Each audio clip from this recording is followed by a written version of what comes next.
She was murdered. It's all here. She wrote a whole letter about it.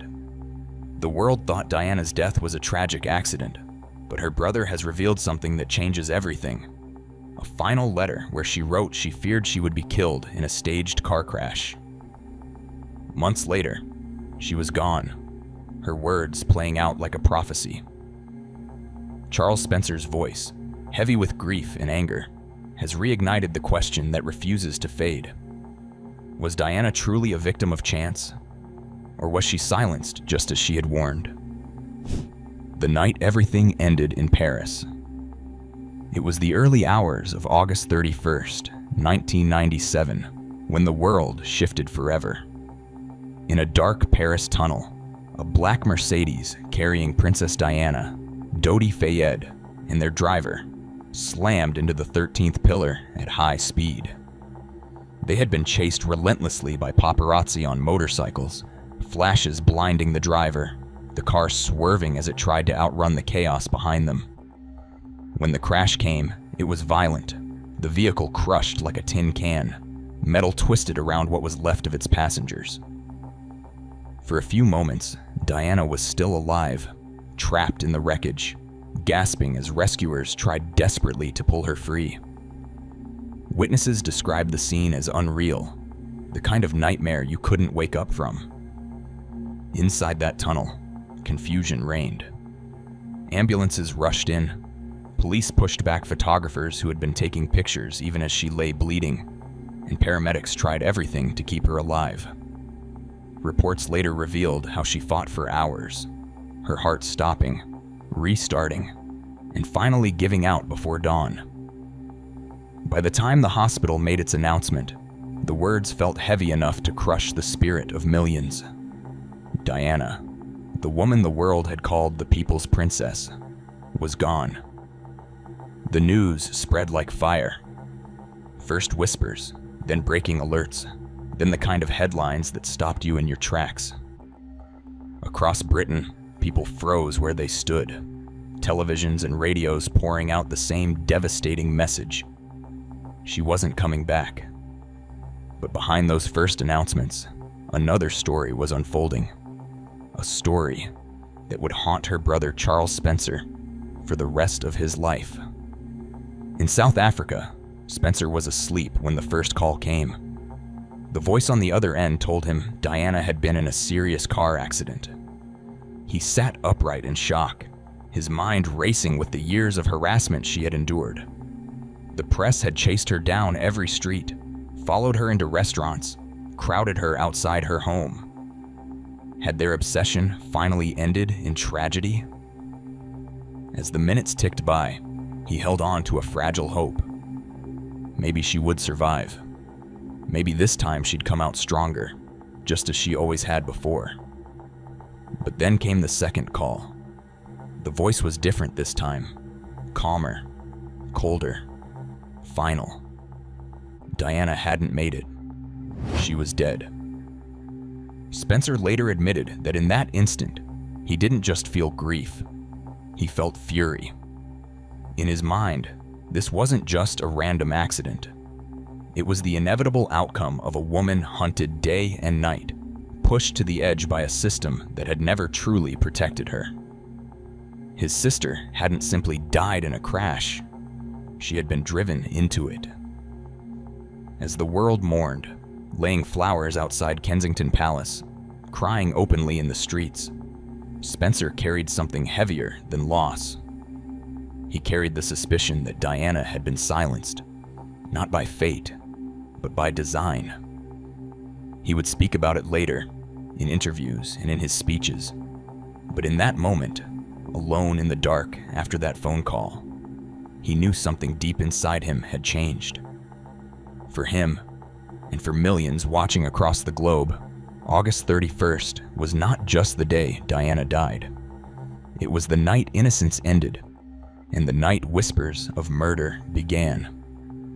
The funeral that haunted William and Harry. September 6th, 1997, was a day the world will never forget.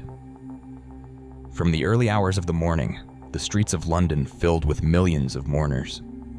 People carried flowers, photographs, and handwritten notes, their faces heavy with grief. Across the globe, over 2 billion more sat in front of televisions, holding their breath as they waited to say goodbye to a woman who had become more than a princess. She had become a symbol of compassion and humanity. But among all the heartbreaking images from that day, none cut deeper than the sight of 2 boys walking behind their mother's coffin.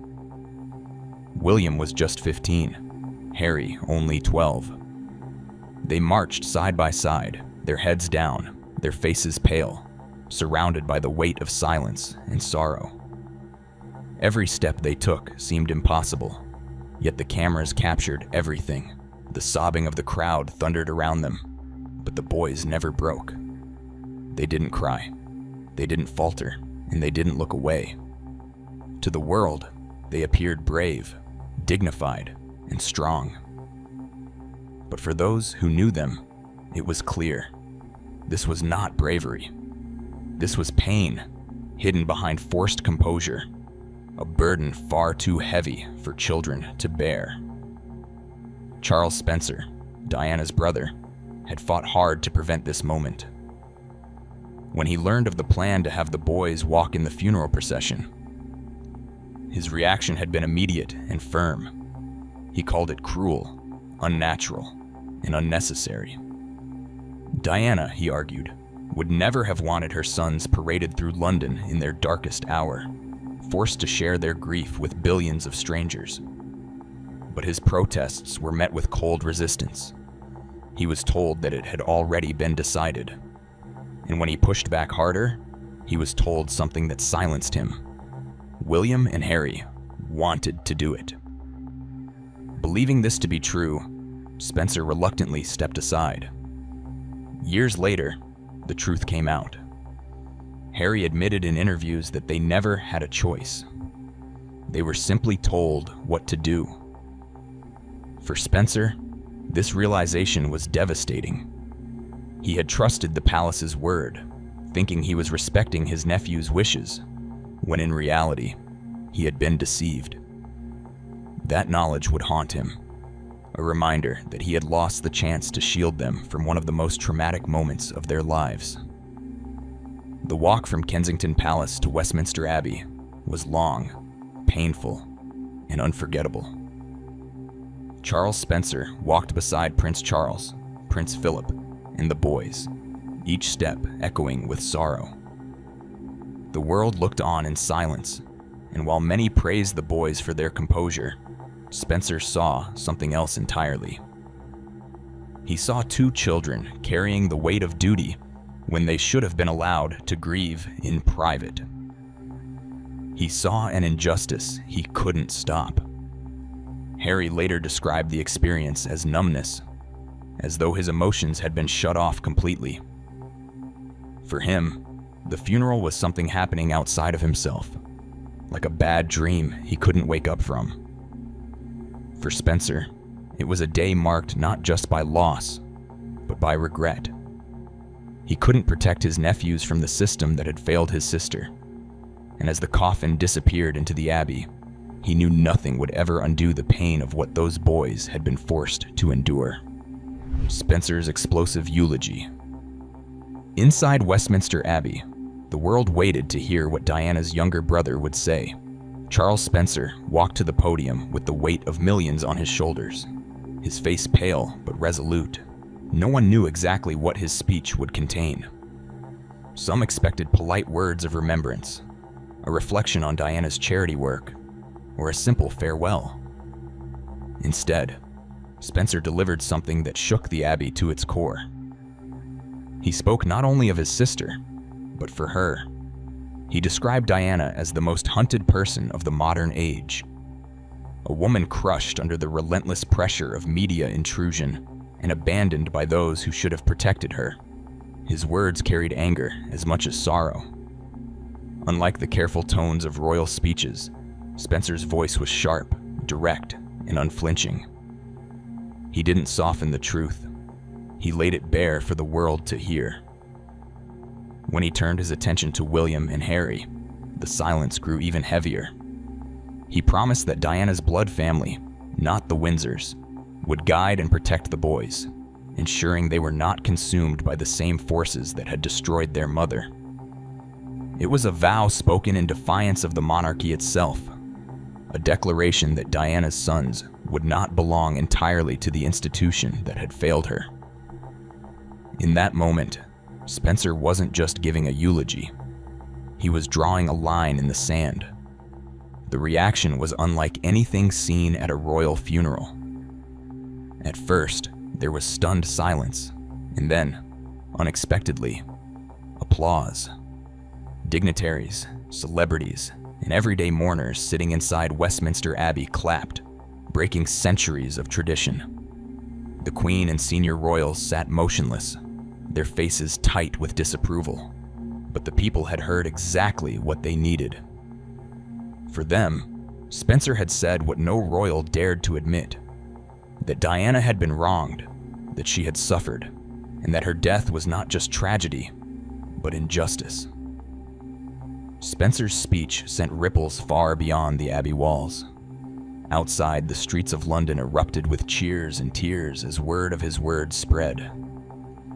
It was as if he had spoken directly to the anger and heartbreak of millions. To this day, his eulogy is remembered not only as one of the most powerful ever given at a funeral, but also as a rare moment when truth pierced through the formality of monarchy. The final letter. Months before the crash in Paris, Diana sat down and wrote something that still sends shivers down the spine of anyone who reads it. It wasn't a press statement. It wasn't a diary entry. It was a personal letter, one of the last she would ever write, and it carried words that felt like a prophecy. In it, Diana confessed she feared her life would be cut short in a staged car accident. She wrote that someone was planning an accident in my car, brake failure, and serious head injury, and that this was no paranoid thought, but a genuine fear she carried every day. For her brother Charles Spencer, discovering this letter was like being handed a key to a dark truth the world never wanted to face. Diana had always been open about feeling unsafe, especially after her divorce from Prince Charles. She told friends she believed there were forces working against her, that her growing popularity and independence had made her a problem for the establishment. For years, people dismissed these claims as dramatics, or the worries of a woman under constant stress. But when her death unfolded exactly the way she had described, those words could no longer be brushed aside. They became haunting evidence that Diana might have known what was coming. Spencer has broken his silence about this letter more than once, but each time it carries the same weight. He doesn't present it as speculation. He presents it as fact. For him, this letter isn't just a piece of paper. It is proof that Diana felt hunted, cornered, and vulnerable in the final months of her life. And when he speaks of it, his voice is filled with the pain of someone who knows his sister's greatest fear came true. When the letter became public years later, it set off a storm of conspiracy theories. How could she have written something so specific? Why hadn't the warnings been taken seriously? Questions spread like wildfire, and for many, the official explanation of a tragic accident never felt satisfying again. Spencer himself has said the words still haunt him, that every time he thinks of Diana's final days, he remembers how clearly she tried to warn those around her. To this day, the letter stands as one of the most chilling artifacts connected to Diana's death. It isn't just her handwriting on the page, it's her voice, her fear, her truth. And while some may dismiss it, for millions it is impossible to ignore. If Diana predicted her own end, was it really fate that took her life in Paris? Or was it something far darker? That question has lingered for decades, and every time Spencer speaks about the letter, the world is reminded that Diana's story may not be as simple as the history books claim. The cover-up allegations. From the very moment Diana's death was announced, something about the official story didn't sit right with millions of people. The world was told it was a tragic accident. Her driver had been speeding, trying to escape the paparazzi, and he lost control in the Pont de l'Alma tunnel. But the more people looked at the details, the harder it became to accept. Why did it take so long for Diana to reach the hospital when Paris is full of medical centers just minutes away? Why were the paparazzi snapping photos instead of helping her as she lay dying in the wreckage? And why did her fears, written in that chilling letter months earlier, line up so precisely with the way she lost her life? Charles Spencer has never called her death an accident in simple terms. For him, there were too many unanswered questions, too many shadows lurking in the background. He knew his sister well. He knew she was often anxious, but rarely irrational. If Diana felt her life was under threat, he believed her. And when her death happened, in almost the exact way she had predicted, suspicion was no longer something whispered. It became a roar. The investigations that followed only deepened the sense of doubt. French officials declared the driver was drunk, and that was that. But others pointed to strange details: missing CCTV footage from the tunnel, inconsistencies in the accounts of witnesses, and the bizarre behavior of those who should have protected her. Even years later, the inquest in Britain left the haunting conclusion that Diana was unlawfully killed, though no one was held responsible. To the public, it felt like truth was always just out of reach, buried beneath layers of secrecy. For Spencer, this wasn't just about a crash. It was about the way his sister had been treated for years. Hounded by the press, ignored by the palace, and left without the protection she deserved. He saw her death not as a sudden tragedy, but as the final chapter in a long story of neglect. And when he speaks about it, the anger in his voice makes it clear. Diana didn't just die in Paris. She was failed by the very people who should have kept her safe. The idea of a cover-up has never gone away. Every anniversary of her death brings new theories, new documentaries, new questions that refuse to fade. Some believe powerful forces wanted her silenced, that her growing independence was too dangerous for the monarchy. Others see the hand of the press, chasing her until there was nowhere left to run. Whatever the truth may be, the letter Diana left behind makes it impossible to dismiss her death as simple misfortune. It feels too precise, too cruel, too much like destiny written in her own hand. The royal family's cold silence. While the world was drowning in grief, the palace seemed frozen in time. From the moment Diana's death was confirmed, thousands of mourners rushed to Buckingham Palace and Kensington Palace, laying flowers, cards, and candles until the pavements were buried beneath waves of color. Strangers hugged each other in the streets, grown men wept openly, and children clutched photographs of the princess who had touched their lives. Yet from the royal family, there was nothing. No statement, no flag lowered to half-mast, no sign that they were mourning with the people. For days, their silence grew louder. At Balmoral, where William and Harry had been staying with their father, Prince Charles, the mood was eerily still.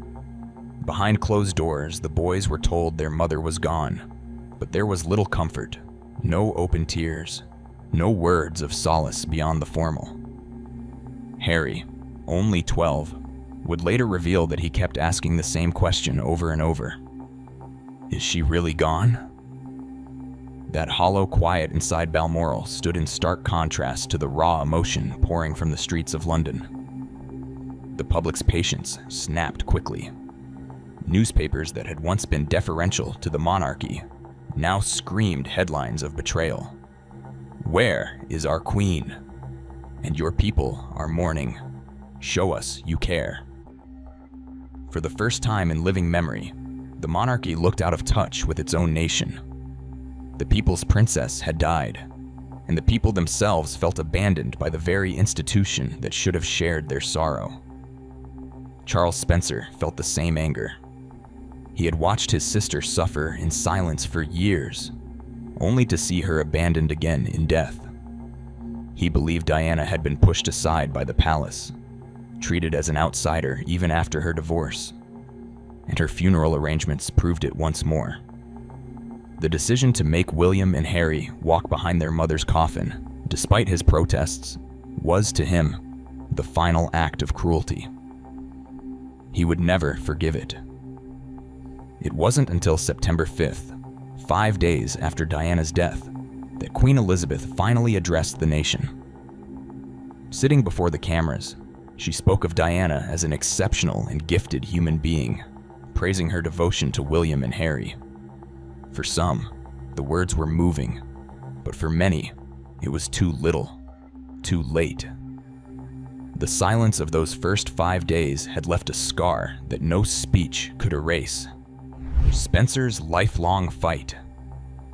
Charles Spencer never allowed Diana's story to fade into the polished version the palace wanted the world to accept.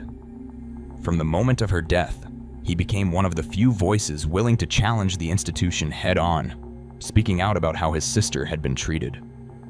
To him, Diana had been more than a princess. She was a young woman thrust into a world of rigid rules, forced smiles, and constant surveillance. And even when she needed protection the most, she was left exposed. In interviews over the years, Spencer spoke about the many times Diana had turned to him in distress. She called him late at night, her voice trembling, telling him how lonely she felt and how trapped she was inside the system. He described her as the most hunted woman of the modern age, and he made it clear that her suffering wasn't just caused by the paparazzi, but by the royal family's indifference.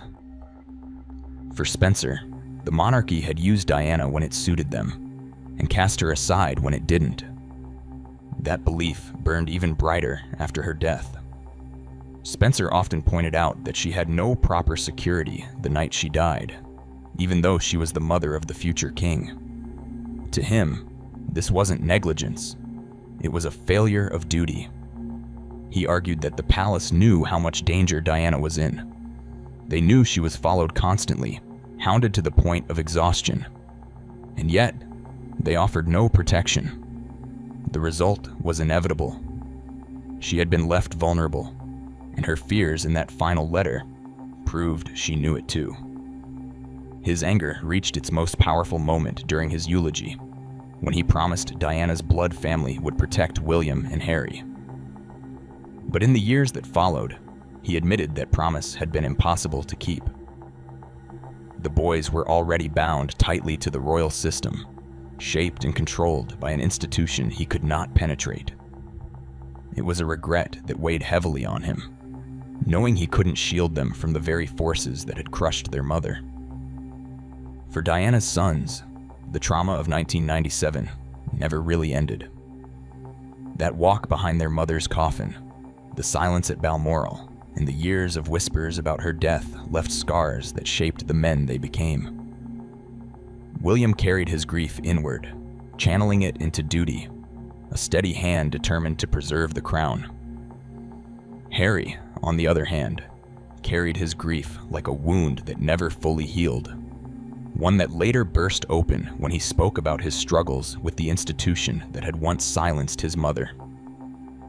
Charles Spencer always knew the boys had been forced into a role no child should bear. He tried to shield them, tried to be the voice their mother would have wanted, but the monarchy was stronger than his promises. As the years passed, he watched William and Harry grow into their roles, knowing that the very system Diana feared was shaping them every single day. His regret over not being able to protect them the way he vowed during his eulogy never left him. Even decades later, when William and Harry speak about their mother, the shadow of that August night in Paris hangs heavy. The conspiracy theories, the unanswered questions, the final letter, all of it lingers like an unfinished story. For Diana's sons, moving forward has never meant leaving the past behind. And for Charles Spencer, speaking out has always meant making sure the world never forgets the price they all paid. So, what are your thoughts on this? Let us know in the comments below.